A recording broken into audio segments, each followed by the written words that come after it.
Hey, this is Shilpa here. So last week we spoke about what I think is the absolute number one foundational habit that will create an intentional life for you, and that is some form of focused mindfulness. It could be yoga, it could be meditation. So if you didn't see that video, please go and check it out. And this is my fifth video. And this week, I want to talk about where that fits in and really what I see as the second keystone atomic habit. When I say atomic, I mean taking those small improvements on a daily basis that make an astounding difference in the long run, right? And as James Clear, the author of Atomic Habits, says, if you can get just 1% improvement over each day for 1 year, you will end up with 37% better by the time you are done. And by putting those small habits into your life, and then they become a part of your amazing life and hence your identity and your life. So that's what we're talking about here. And I think the way you rescript an incredible life is to be intentional about putting those tiny changes that become automatic systems that generate extraordinary results, right? So for the second foundational habit, it is the way you start and end your day. So I like to think of it as my daily ritual or routine, and I've been working on this routine for a while now. So this is my 8th year, okay? And all that means that I have consciously programmed the way my day starts, flows, and ends every single day. And when I say every single day, that's my intention. No one's perfect, and I'm more like maybe 90% of the days start and end this way. But my day starts, the first thing is, well, I wake up at about 5 in the morning and I drink water. Now, I've been intentional about drinking water, about 1 liter of water through the first few hours with electrolytes. But just drinking some water and then immediately going into the yoga and meditation on my yoga days or some form of exercise on my weight training days. That's the absolute keystone of my morning ritual. And then I work for about 6 to 8 hours. And then just before lunch, I take a break at about 1. And then I do some exercise that includes weight training and zone 2 walking. Now that's followed by my lunch. And then for a couple of hours, I will connect with people. I might go for a coffee date with Atul. I can, and then from 4 to 8 is my rejuvenation time where I read, I learn, I reflect, and, I work on a hobby, something that will rejuvenate or refuel me for the next day, right? And this is just what works for me. Now, I'm just telling you my daily ritual.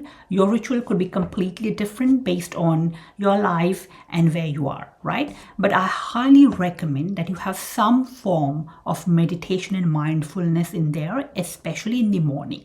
But your daily routine could be just different. I'm just walking you through mine and my thought process. But one of the key things is this is not set in stone. But one of the most important thing, what I'm doing now is different than what I did, 4 years ago or 5 years ago.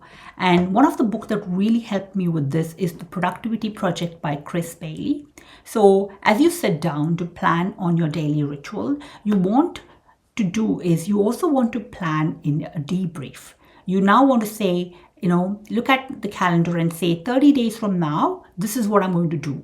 Right? And then after 30 days, I'm going to review it and see how it's working for me. So do a little process. Just sit down with your computer, with a piece of paper and your journal and look back and say, how is this working for me? How is it fitting into my life? Is it making my life better or is it making it worse? Am I able to fit this in or is it too much of a rush? Is it leaving me more tired or stressed?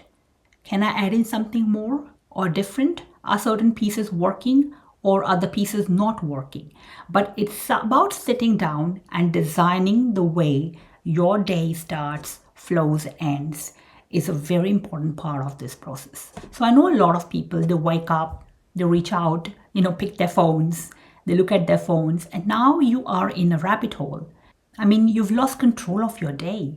Now, maybe you are in email, you're in social, you're looking at your texts, whatever, and you are now letting somebody else set the agenda for your day, setting the intention for your day, setting what you are not going to accomplish that day, because once you sit down and go down that path, it's really hard to recover.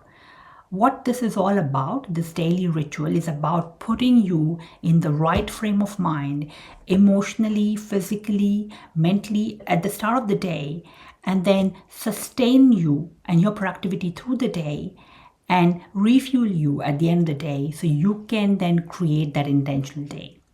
And then you know what? You string together a bunch of these intentional days and you want to end with an intentional life. So that's exactly what my daily ritual looks like. Now, that's not what's important here. What's important is you sit down and you plan how you are going to go through your day. Now, as you know, I've said I've got hydration in there, I've got yoga, meditation in there, I've got core nutrition in there. Sometimes I have brainstorming walks or coffee dates with Atul if he's free. And then we have lunch, or I work on a project in the house or in the garden. Sometimes I'm just listening to inspirational talks and interviews. That's my last part of the day. So it usually ends with doing some sort of learning, some sort of reading that's making my life or my business better, as opposed to reading Facebook or WhatsApp or something like that. So that's the last part of my daily ritual. This is something which unwinds me, rejuvenates me with some food for the soul before I go to bed. Now, here's another thing. If I miss, that's okay. You just get back on the habit the next day. If you miss for a week, that's okay too. You just start again. You just come back to the practice. That's what this is all about. It's about starting, it's about sitting down and being intentional. It's about designing it, and it's about following that process. And then you fall off the wagon, and that's fine. When you stop doing it, it's about coming back into that practice. That is the key. And one final thing is that sometimes I have different morning rituals, different afternoon and evening rituals for different days. Like, my weekends, they're completely different, very unstructured.